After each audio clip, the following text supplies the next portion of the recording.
We're 2 days away from the UFL trailer. There's a lot to discuss. Let's get into it.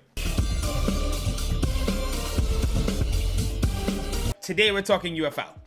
UFL is launching at least a trailer in a couple of days, and there are a lot of questions and a lot of answers I think we're gonna get as well. UFL, of course, came out a couple of months ago. They dropped that initial teaser trailer. We saw some really good things in there. West Ham signed on as a sponsor to begin, and immediately there was some legitimacy with it, which is really good to see. We've seen indie groups try to do different things across the sporting genre, not just football, but UFL seem to really understand what the fans want. They understand the market, they understand how to talk and communicate far better than PES. They even acknowledge PES at this point.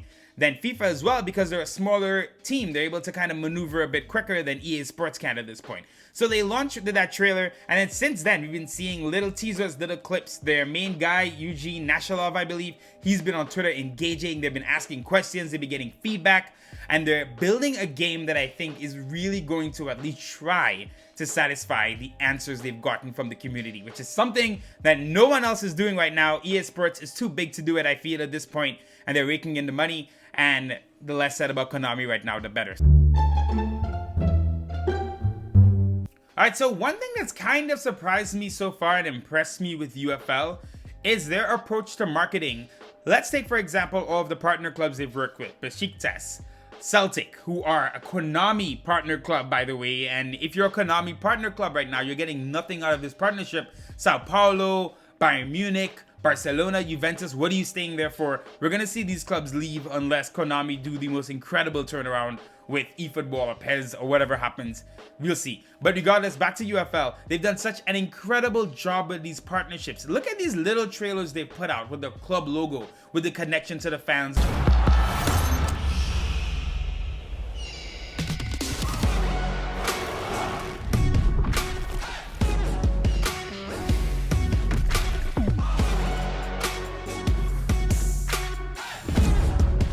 They seem to really understand the value of some of these partnerships, and they're executing on them so far. It's just a trailer, of course, but if I'm looking at a trailer like this, and this is before they even announce anything else, I just imagine the care that they're going to take towards making sure that these partner clubs get an experience in the game that they feel is valuable, and that the fans who use this game, and it's free, don't forget that, are getting the benefits of these partner clubs, and it's growing those brands globally. I think UFL have done a good job. They've already shown that they have an understanding of how this is supposed to look and what appeals to fans. So we'll see what happens there. But I've been really impressed too with their player partnerships. Lukaku, Firmino, Kevin De Bruyne. These are big players to sign up early. I think they started with Zinchenko first. So this is already a big step up for a company that's fairly new, but there is some backing here, and I really think they know what they're doing. They've dropped trailers for some of these players, so you can see the Lukaku one, his penalty here looking true to life, which is really awesome to see. Kevin De Bruyne, his celebration is on point. You can nitpick this, the goalkeeper dive looks really good as well, but this looks solid. Like, if you're talking about a new company that's coming into the football gaming arena, we've not had this since the early 2000s when we had This Is Football and some other games that were all kind of competing at the time. This is going to really spice it up a little bit. Konami and PES have left the door wide open for specifically this type of game to do very, very well. And the timing of the launch is really smart as well. Obviously, this is just a gameplay trailer. There's no telling if we actually get any game. I want to say even this year, though I do think they will try to get something for the World Cup. I don't know if we get something to start the season. I think that might be too soon. But they're already building up, and they're ramping up, and they're getting positive feedback, and they're growing. The Twitter account is growing every day, and they're doing everything right. If we just go back to last summer and look at everything that happened with eFootball, the announcement that it was free to play was supposed to change everything. Oh my god, this game is free to play, now I don't have to pay, that's amazing, everyone's going to join on, the numbers are going to be crazy. Konami show exactly how to botch a launch to levels that are incomprehensible. They so much so they basically scrap the game, they try to hide under the covers, and they act like they're going to make it better.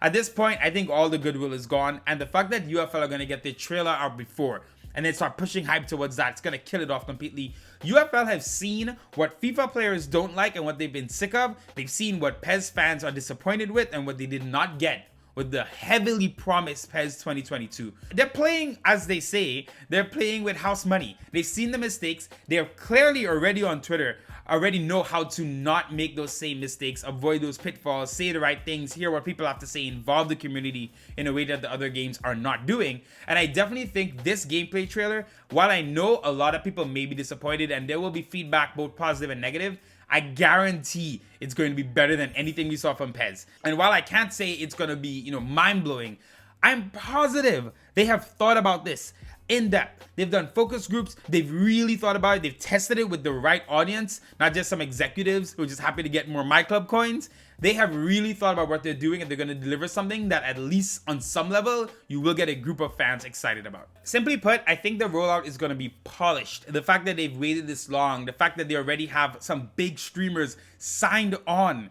to live stream and restream and talk about it while it's going on. Obviously, I'll be doing a video on that day as well. This right here is engagement with the community, understanding the influence that gamers and influencers have, and leveraging that and utilizing that to make your product better and bigger and market it better, but also get some legitimacy behind it. I think the most impressive thing so far with this UFL launch is how legit it feels. It feels like there's a big AAA title behind it, and they've worked on this for years. And obviously a lot of this was coming behind the scenes, but the timing could not have been better with PES basically falling off the map. And to wrap up here, I'm excited. Competition is fantastic. I don't know how Konami factors into this now, but they will definitely take a big chunk of that Konami market, especially since Efootball right now is basically dead. Konami needs to scrap it completely, or at least break it off. Let Efootball be a mobile game, free to play, and tell your fans, hey, look, we messed up. PES 2023 is coming, and it's going to be PES the way you want it. I know that's like unlikely to happen. UFL is going to capitalize on all of this. I am so much more excited to play a free-to-play UFL than I am a free-to-play eFootball. How crazy is that? Because I've been playing PES for 15, 16 years now, ever since I was a kid. UFL is going to take some of this market share unless the game is atrocious, which I genuinely don't see happening, because I think PES being so bad basically told them what not to do. And I think this game is going to be interesting. They've done a lot of motion capture stuff. They're being very transparent. I do see UFL having bugs and, having some issues, but I also think they've tested the shit out of it. I think they tested it so much more because they know that first impressions are important. I also fully believe we're going to see some things in this game that we have not even considered in a game of football. This is the beautiful game. This is the game that we play across the globe.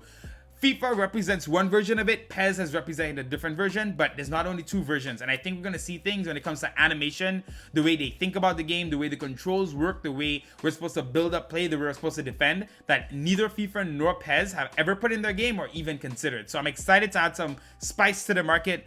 I want to see how FIFA and PES react to this, and I'm excited to see what this game looks like. Let me know what you're most excited about with UFL, what you're excited about in terms of the launch, what you're looking to see in the trailer, and I'll be here on Thursday to cover it all. Let me know if there's anything I missed that you want me to mention in the next video, but I'm excited. Let's look into UFL. Let's see what they have. They've started strongly. They've done a lot of things right. So I'm a lot of expectations and high expectations for Thursday, but we'll see. Hope you guys enjoyed this video. Master League will be back tomorrow. And I always say, oh, it's coming back tomorrow, blah, blah, blah. I promise it's coming back tomorrow. I have like 2 more games to play, and then it will be edited and uploaded on YouTube. Thanks for all the support, guys. Thanks for watching this video. Take care. Peace. And see you guys next time.